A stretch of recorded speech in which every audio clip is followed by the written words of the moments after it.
As far as marking your quilt top, there's only about a million different tools you can work with, but here's the ones that I generally use. But no, first I want to start with what you don't use. Never ever use a number 2 yellow school bus pencil. You know, those kinds that you get like, a dozen for $1.50 or something like that. They have a very, very soft lead, and it's very, very difficult to get that out of your quilt. I did it once, and I'll bet those markings are still on that quilt.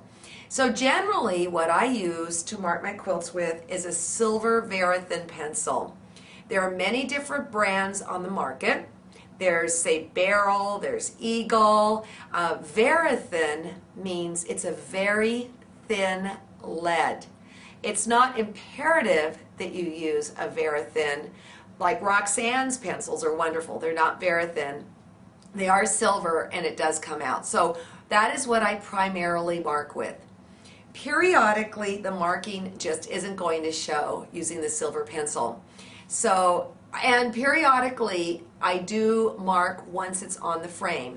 And I hate to recommend this, so I recommend this with much, much caution, is the Wonder Marker, or just a water-soluble blue marker. I only use blue.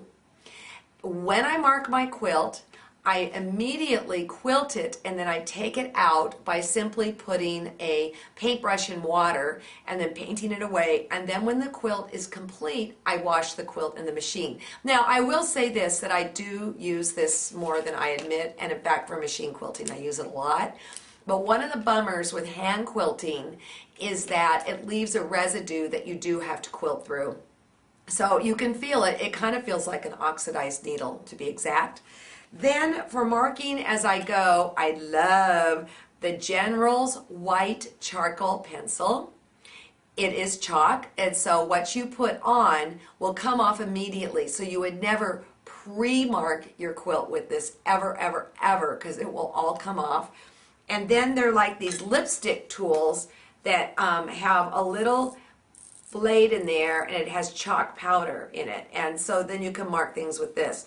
Whenever you're going to use a color of any sort, make sure you pre-test it, because I have heard horror stories, and you want to make sure, if you're hand quilting, that the quilt, well, any kind of quilting, that whatever you mark it with will come out. Simply pre-test. It's kind of like pre-testing your fabric.